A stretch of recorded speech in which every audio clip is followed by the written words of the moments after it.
بالله من الشيطان الرجيم بسم الله الرحمن الرحيم واسألهم عن القرية التي كانت حاضرة البحر إذ يعدون في السبت إذ تأتيهم حيتانهم يوم سبتهم شرعا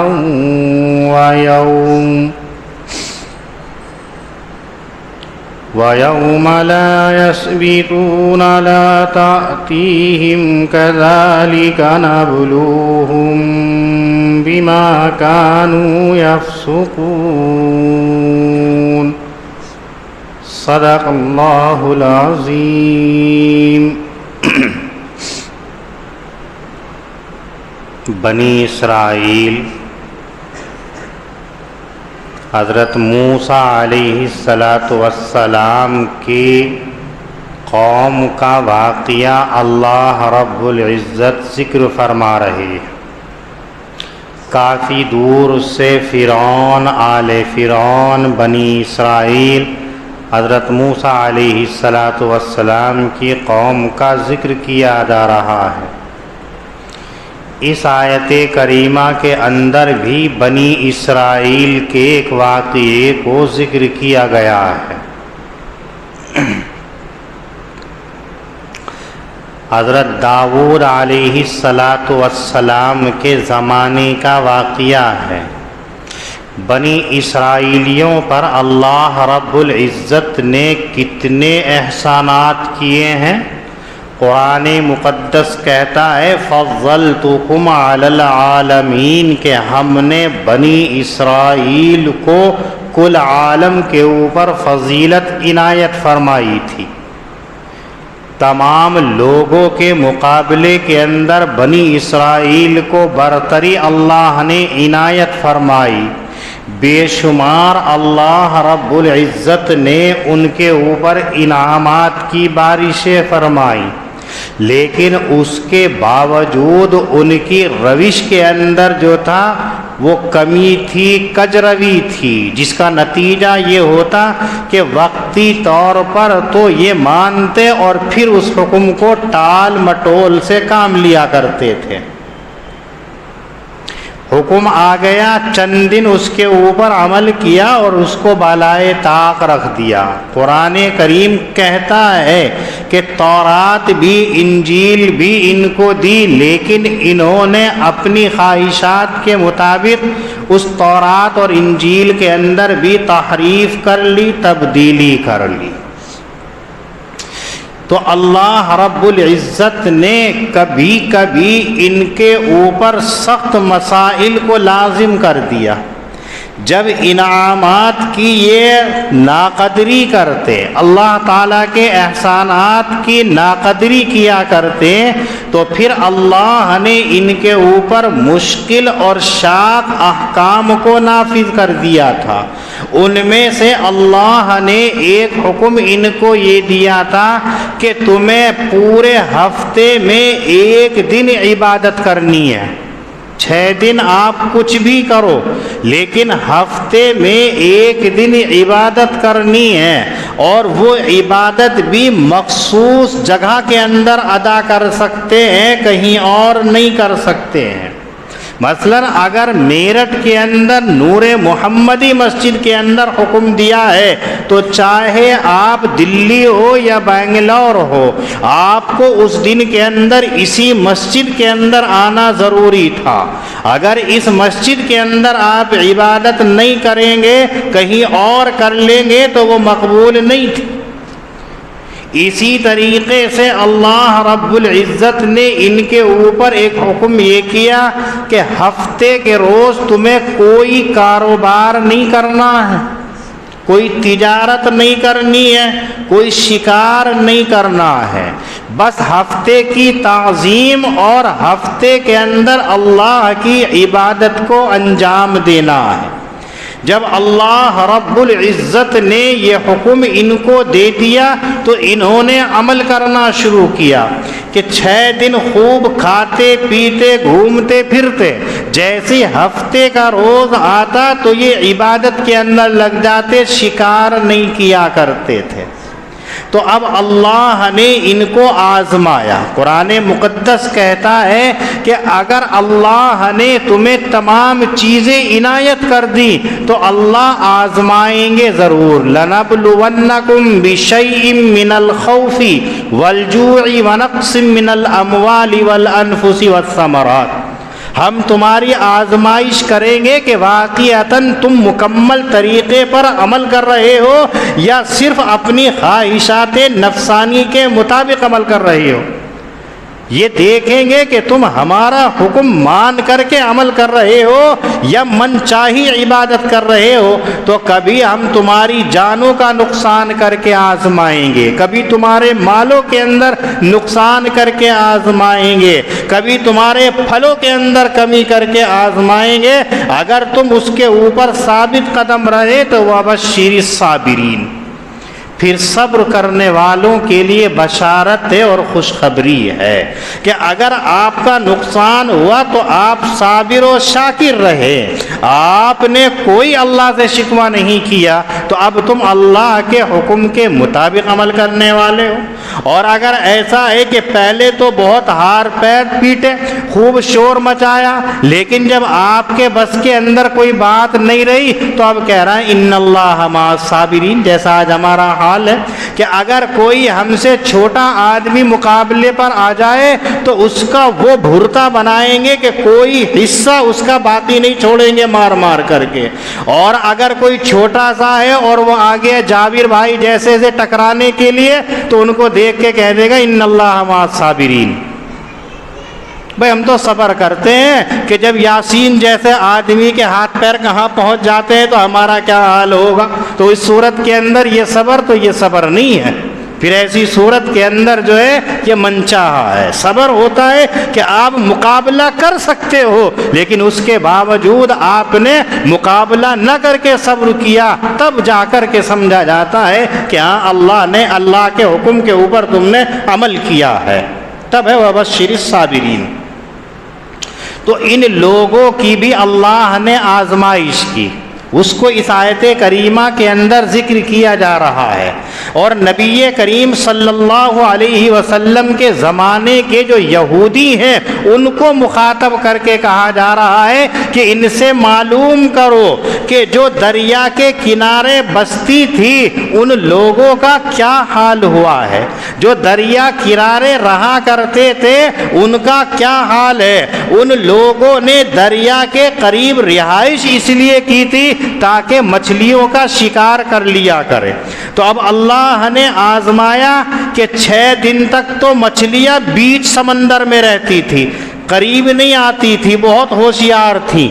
اور جیسے ہی ہفتے کا دن ہوتا تو ساری مچھلیاں کنارے پر آ جایا کرتی۔ تو شروع کے اندر تو انہوں نے کچھ نہیں کیا، لیکن دل کے اندر عجیب عجیب خیالات آتے ہیں کہ 6 دن ہم شکار کرتے ہیں تو ایک مچھلی بھی نظر نہیں آتی ہے، اور جہاں پر ہفتے کا دن آیا تو ساری مچھلیاں کنارے پر آ جاتی ہیں، ہمارا تو نقصان ہے اور ہم اس دن پکڑ نہیں سکتے ہیں۔ تو انسان ہوتا ہے، فطرتی ہوتا ہے، حیلے بہانوں سے کام لیتا ہے۔ جیسے ہم ہیں کہ اگر ہم نے روزہ رکھ لیا اور ذرا رکشہ چلا رہے ہیں تو حیلہ یہ کر دیں گے کہ اللہ رب العزت نے ہلاکت میں جان ڈالنے کو منع کیا ہے، اور اگر ہم روزہ رکھ کر کے رکشہ چلائیں گے تو ہمیں نقصان ہو سکتا ہے، اس لیے افطار کر لو۔ قاری صاحب نے اوپر کام چلوا دیا تو مزدوروں کو مسئلہ بتا دیا، دھوپ ہے تو روزہ مت رکھو، بعد میں کر لینا۔ یہ ہیلے ایسا نہیں ہے، بلکہ طاقت کے بقدر ہے دیکھا جائے تو یہ ہیلے بہانے پہلے سے چلے آ رہے ہیں جو آج ہمارے اندر آئے، جس کا نتیجہ ہے کہ ہم گمراہی اور ضلالت کی طرف جا رہے ہیں۔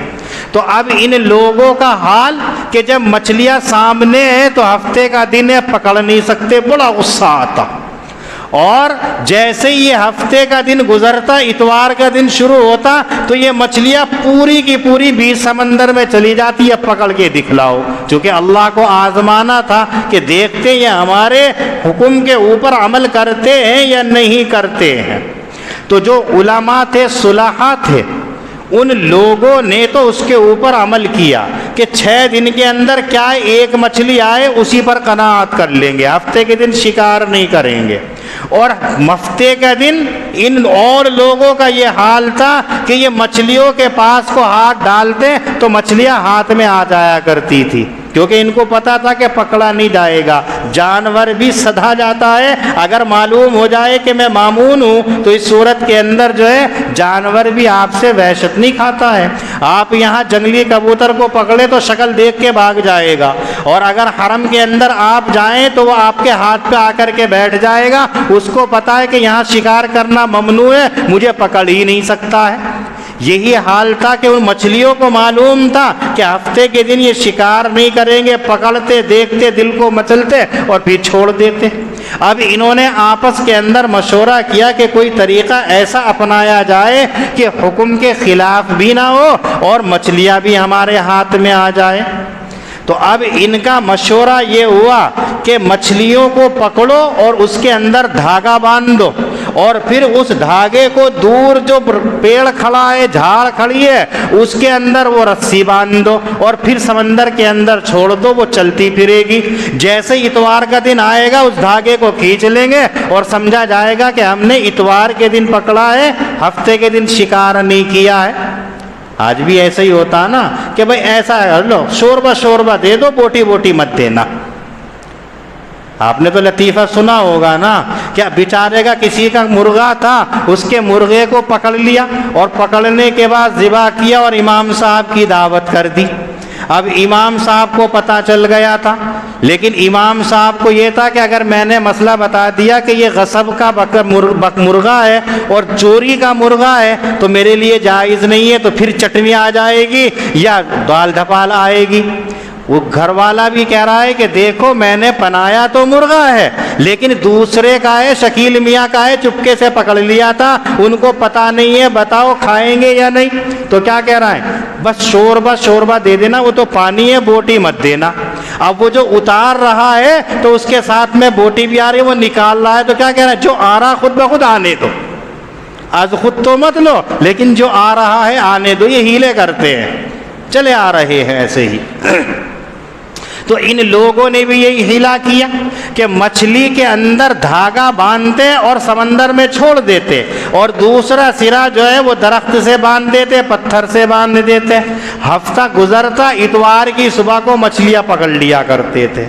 ایک جماعت نے ان لوگوں کو اس سے روکا کہ دیکھو اللہ نے منع کیا ہے، ہفتے کے دن ہمیں شکار نہیں کرنا ہے، تو بہانے کیا کرتے ہیں؟ ہم نے ہفتے میں تھوڑی کیا ہے، تمہارے سامنے دیکھو جو پکڑا تھا ہم نے چھوڑ دیا تھا، اب تو ہم نے اتوار کے روز پکڑا ہے اور اتوار کے دن شکار کرنے کی اجازت دی ہے۔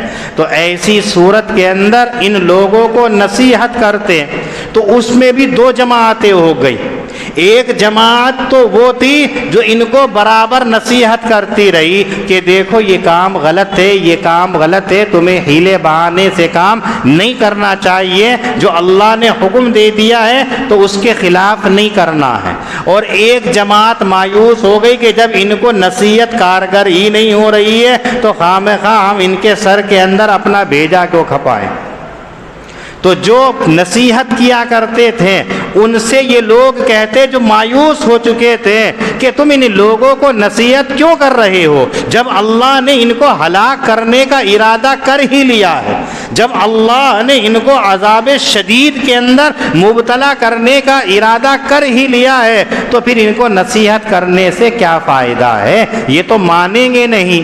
تو وہ لوگ جو نصیحت کیا کرتے تھے یوں کہتے تھے معذرۃ الی ربکم ولعلہم یتقون، بھئی ہم نصیحت اس لیے کرتے ہیں کہ کل میدان محشر کے اندر ہم اللہ رب العزت کے سامنے اتمام حجت کر سکیں، ہم یہ کہہ سکیں کہ جب تک آپ نے ہمیں طاقت دی، ہمیں سلامت رکھا، اس وقت تک ہم کلمت اللہ کو بلند کرنے کے لیے، ان لوگوں کو گمراہی سے نکالنے کے لیے برابر نصیحتیں کرتے رہے، اور جب ہماری جان چلی گئی تو ہمارا کوئی دوش نہیں ہے۔ تو اللہ رب العزت کے سامنے یہ لوگ یوں نہ کہہ دیں کہ انہوں نے تو ہمیں نصیحت ہی نہیں کی تھی، انہوں نے تو ہمیں بتایا ہی نہیں تھا۔ تو اس لیے ہم اللہ کے سامنے سرخ رو ہونے کے لیے کہ نہ جانے کب ان کو اللہ ہدایت دے دے، کب اللہ ان کو سمجھ دے دے، اس لیے ہم ان کو سمجھا رہے ہیں۔ اور دوسرا اس لیے بھی لعلہم یتقون، بار بار کسی کو سمجھائیں گے تو یقیناً اس کے دل کے اوپر اثر ہوگا۔ آپ پتھر کے اوپر پانی کی بوند ٹپکاتے رہیں تو ٹپکتے ٹپکتے ایک نہ ایک دن اس کے اوپر نشان پڑ جاتا ہے۔ ایسے ہی جب بار بار آپ کسی کو نصیحت کرتے رہیں گے، بار بار کسی کو سمجھاتے رہیں گے، تو ہو سکتا ہے کہ اس کے دل کے اندر اللہ کا خوف پیدا ہو جائے۔ ان دو باتوں کی وجہ سے ہم سمجھاتے ہیں۔ یہیں سے ہمارے لیے بھی یہ سبق اس کے اندر ملتا ہے کہ اگر کوئی غلط کام کر رہا ہے، شریعت کے خلاف کوئی کام کر رہا ہے، تو ہمارا کام ہے کہ اس سے ہمیں مایوس نہیں ہونا ہے، بلکہ ہمیں اس کو نصیحت کرتے رہنا ہے، چونکہ ہمارا کام جو ہے وہ بلغ ما انزل الیک من ربک ہے کہ اللہ کے احکام کو پہنچا دینا ہے۔ ہمارا کام ہے لوگوں کو ہدایت کی رہنمائی کر دینا ہے، ان کو ہدایت دے دینا، ان کو راہ مستقیم پر لے آنا۔ یہ ہمارا کام نہیں ہے، یہ رب کریم کا کام ہے کہ کب وہ چاہے ہدایت دے دے، چونکہ حدیث میں ہے کہ تمام انسانوں کے قلوب اللہ کی دو انگلیوں کے بیچ میں ہے، جدھر کو چاہتے ہیں اللہ تعالیٰ ادھر کو پلٹ دیتے ہیں۔ تو ممکن ہے آپ کی نصیحت ایک نہ ایک دن ان کے قلب کو پلٹ دے اور وہ ہدایت یافتہ ہو جائے، تو کبھی مایوس نہیں ہونا چاہیے، چونکہ آپ نے دیکھا ہوگا، اور خاص طور سے وہ جماعت جس کو تبلیغ سے منسوب کرتے ہیں، وہ بیچارے روزانہ دروازہ کھٹکھٹاتے ہیں، روزانہ کھٹکھٹاتے ہیں۔ کوئی آدمی ٹیڑھا منہ کر کے، کوئی آدمی شکن آلود ہو کر کے، کوئی برے لہجے کے اندر کیسے کیسے الفاظ کہتا ہے، لیکن وہ بیچارے گردن جھکا کر کے آ جاتے ہیں۔ نتیجہ یہ ہوتا ہے مہینے میں، 2 مہینے میں، سال میں، 2 سال میں ایک نہ ایک بندہ ان کے رنگ میں رنگ جاتا ہے۔ صبغۃ اللہ ومن احسن من اللہ صبغہ، تو جب اثر آ جاتا ہے تو ایسے ہی ہوتا ہے۔ اسی طریقے سے ہم دیکھ رہے ہیں کہ اگر کوئی آدمی بھٹکا ہوا ہے تو ہم اس کو نصیحت کرتے رہیں، مایوس نہ ہو، بددل نہ ہو، اور اس سے یاس نہ چھوڑیں، آس نہ چھوڑیں، بلکہ اس کو نصیحت کرتے رہیں کہ اللہ تعالیٰ اس کو ڈر پیدا کر دیں گے، اس کے دل کے اندر خوف پیدا کر دیں گے۔ دوسری آیت کریمہ کے اندر اللہ رب العزت فرماتے ہیں کہ ان لوگوں کو جو نصیحت کی گئی تھی، ان لوگوں کو جو سمجھایا گیا تھا، ان لوگوں نے اس کو بھلا دیا، تو پھر ہم نے ان لوگوں کو جو ان کو برائی سے روکا کرتے تھے، منع کیا کرتے تھے، ہم نے ان کو نجات دے دی اور ان کو سخت عذاب کے اندر مبتلا کر دیا۔ اور پھر کیا ہوا؟ ان کے اوپر جو عذاب آیا ہے، جو مچھلیوں کو حیلے بہانے سے پکڑا کرتے تھے، ان کو جو عذاب آیا ہے، اس عذاب کو دیکھ کر کے اپنے حیلے بہانوں کے اوپر غور کرنا چاہیے۔ قُلْنَا لَهُمْ كُونُوا قِرَدَةً خَاسِئِينَ، قرآن کریم کے اندر اللہ فرما رہے ہیں کہ جب ان لوگوں نے اپنی حرکتوں کو نہیں چھوڑا، ان لوگوں نے مچھلی کا شکار کرنے کے اندر مختلف حیلے بہانے کرنے شروع کر دیے، تو پھر ہم نے ان کو بدترین قسم کے بندروں کے اندر تبدیل کر دیا۔ ان کو عذاب آیا کہ خاسئین، ذلیل بندر کی شکلوں کے اندر بدل دیا، اور حضرت قتادہ رضی اللہ تعالی عنہ روایت کرتے ہیں کہ ان لوگوں کے اندر دو قسمیں تھیں، ایک وہ تھی جو نوجوانوں کی تھی اور ایک وہ تھی جو بزرگوں کی تھی، معمروں کی تھی، بوڑھوں کی تھی۔ تو جو نوجوان تھے تو ان کو بندروں کی شکل کے اندر تبدیل کر دیا، اور جو بوڑھے تھے ان کو خنزیر کی شکل کے اندر تبدیل کر دیا۔ اتنا سخت عذاب اللہ نے دیا ہے۔ لیکن کیا آج کے دور کے اندر خنزیر اور بندر جو ہے، کیا یہ وہی بندر ہیں یا وہی خنزیر ہے یا دوسرے ہیں؟ اس لیے یاد رکھنا چاہیے کہ جن لوگوں کو اللہ تعالی عذاب کے اندر گرفتار کرتے ہیں تو ان کی نسلوں کو ختم کر دیتے ہیں، باقی نہیں رکھتے ہیں۔ اس لیے کہ غلطی انہوں نے کی ہے تو انہی کو سزا ملنی چاہیے، ان کی نسلوں کو سزا نہیں ملنی چاہیے۔ تو ایسا ہی ان کو ہوا کہ 3 دن تک یہ بندروں کی شکل کے اندر اور خنزیر کی شکل کے اندر رہیں، اور بندر کی شکل اور خنزیر کی شکل کے اندر یہ تھا کہ نیچے کا حصہ تو مکمل انسانوں کی طرح تھا، جیسے تمام انسان ہوتے ہیں ایسے ہی تھے یہ، لیکن ان کے چہرہ جو تھا وہ بندر بنا دیا گیا تھا، خنزیر کی شکل کے اندر تبدیل کر دیا گیا تھا۔ نہ بول سکتے تھے لیکن اپنے اعز و اقارب کو یہ پہچانتے تھے، ان کے سامنے صرف روتے رہتے، لیکن نتیجہ کچھ نہیں۔ جب عذاب کے اندر گرفتار ہو جاتا ہے تو پھر اس صورت کے اندر عذاب کو بھگتنا پڑتا ہے۔ تو یہی حال ان کا ہوا۔ اس سے معلوم یہ ہوا کہ اگر شریعت کا کوئی حکم آ جائے تو اپنے ہیلے بہانے کر کے اس حکم کے خلاف نہیں کرنا چاہیے۔ آج اگر ہم اپنے گریباں میں جھانک کر کے دیکھیں تو ہم کتنے ہیلے کرتے۔ جابر بھائی گئے، چلو نماز کے لیے، آصف کیا کہے گا؟ ناپاک چل رہا ہوں جی۔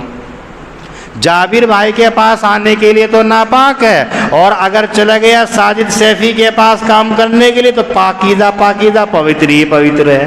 نماز کے لیے ناپاکی کا عذر کر دیتے ہیں، اور جب دوسرے کام ہوتے ہیں تو سب ہو جاتے ہیں، کبھی کپڑے کی ناپاکی کا بہانہ، کبھی بدن کی ناپاکی کا بہانہ، کبھی کوئی عذر۔ تو یہ ہیلے ہوتے ہیں۔ تو نتیجہ دیکھیے ان لوگوں نے ہیلا کیا، جس کی وجہ سے ان کو اللہ نے کیسا سخت عذاب کے اندر مبتلا کر دیا۔ اور اگر ہم نے ایسا کیا تو یاد رکھیے کہ اللہ رب العزت کی پکڑ بھی سخت ہے۔ حدیث کے اندر ہے کہ اگر کوئی آدمی غلط کام کرتا ہے تو پھر اللہ تعالیٰ مسخ صورت کا عذاب دے دیتے ہیں، زمین کے اندر دھسا دیا جاتا ہے، ایسا عذاب دے دیتے ہیں۔ وَجَعَلَ مِنْهُمُ الْقِرَدَةَ وَالْخَنَازِيرَ، کہ پھر اللہ تعالیٰ ان کو بندروں کے اندر اور خنزیروں کی شکلوں کے اندر تبدیل کر دیتے ہیں۔ تو اللہ کا حکم ہمارے پاس آ گیا، شریعت محمدیہ ہمارے پاس آ گئی ہے، اور ہم پھر احکام کے اندر ہیلے بہانے سے کام لیں تو کہیں ہمارے اوپر عذاب نہ آ جائے۔ آپ دیکھیے کتنا بڑا محلہ مسلمانوں کا ہے، دور دور تک مسلمانوں کے علاوہ کوئی نہیں، لیکن اللہ کا گھر ویران پڑا ہوا ہے، اللہ کا گھر پڑا ہوا ہے۔ اگر آپ ان سے معلوم کرے تو کوئی بہانہ کرے گا تھک کر کے آیا ہوں، آرام کر رہا ہوں، کوئی کہے گا کہ پسینے میں شرابور ہوں، کوئی کہے گا کہ وہاں پر ڈسٹ اڑتا ہے، نہ جانے کتنے بہانے ہمارے پاس آ جائیں گے۔ تو اللہ کی پکڑ کہیں ہمارے پاس نہ آ جائے اس سے پہلے ہم اللہ کے گھروں کو آباد کر لیں۔ آج تو حال یہ ہے کہ اللہ کے گھروں کو خود چھینا جا رہا ہے اور ہم خود ویران کر رہے ہیں، تو پھر دوسروں کو کیا قصوروار ٹھہرا سکتے ہیں؟ جب ہم اللہ کے گھر کو آباد نہیں کریں گے تو یقیناً یہ ہوگا کہ ہم دوسروں کی طرف منتقل ہو جائیں گے، اور یہی حال ہوگا۔ اگر آج حالات سے انسان واقف نہیں ہوا، اگر آج مسلمان بیدار نہیں ہوا تو نہ جانے دیکھیے کیا حالات ہوں گے۔ اس لیے ہمیں جو ہے شریعت کے احکام کے اندر حیلے بہانوں سے کام نہیں لینا چاہیے۔ شریعت کا حکم آ جائے تو اپنے پیشانی کو خم کر دینا چاہیے، جھکا دینا چاہیے، پھر اللہ کی رحمت اور اللہ کی مدد آئے گی۔ وَاسْأَلْهُمْ عَنِ الْقَرْيَةِ الَّتِي كَانَتْ حَاضِرَةَ الْبَحْرِ، اور پوچھئے اس بستی کا حال کہ جو دریا کے کنارے تھی۔ اذ یعدون فی السبت، جبکہ انہوں نے حد سے تجاوز کیا ہفتے کے حکم کے اندر، اذ تأتیہم حیتانہم یوم سبتہم شرعا، اس وقت کے جب مچھلیاں آتی ان کے پاس ہفتے کے دن کے اندر پانی کے اوپر، اور جس دن ہفتہ نہ ہوتا تو مچھلیاں نہیں آتی تھی، کذالک نبلوہم بما کانوا یفسقون، اسی طریقے سے ہم آزماتے ہیں ان کو ان کے فسق کی وجہ سے، وَإِذْ قَالَتْ أُمَّةٌ مِّنْهُمْ لِمَ تَعِظُونَ قَوْمًا، اور اس وقت کو یاد کیجئے کہ جب ایک فرقے نے ان میں سے کہا کہ تم لوگوں کو کیوں نصیحت کرتے ہو کہ جن کو اللہ نے ہلاک کرنا چاہا یا ان کو عذاب شدید دینا چاہا، قَالُوا مَعْذِرَةً إِلَىٰ رَبِّكُمْ، تو بولے کہ ہم اپنے اوپر الزام سے دور کرنے کے لیے تمہارے رب کے سامنے، اور اس لیے تاکہ ان کے اندر ڈر پیدا ہو جائے، فَلَمَّا نَسُوا مَا ذُكِّرُوا بِهِ، پس جب وہ بھول گئے اس کو جو ان کو سمجھایا تھا، تو نجات دی ہم نے ان لوگوں کو جو برائی سے روکا کرتے تھے، وَأَخَذْنَا الَّذِينَ ظَلَمُوا بِعَذَابٍ بَئِيسٍ بِمَا كَانُوا يَفْسُقُونَ، اور پکڑ لیا گنہگاروں کو سخت عذاب کے اندر بسبب ان کی نافرمانی کرنے کے، فَلَمَّا عَتَوْا عَمَّا نُهُوا عَنْهُ، پس جب کہ وہ حد سے تجاوز کرنے لگے اس سے کہ جس سے ان کو روکا گیا تھا، قُلْنَا لَهُمْ كُونُوا قِرَدَةً خَاسِئِينَ، تو حکم ہوا ان کو کہ ہو جاؤ تم بدترین قسم کے بندر۔ اللہ پاک ہم سب کو دین کی صحیح سمجھ عطا فرمائے۔ وآخر دعوانا الحمد للہ رب العالمین۔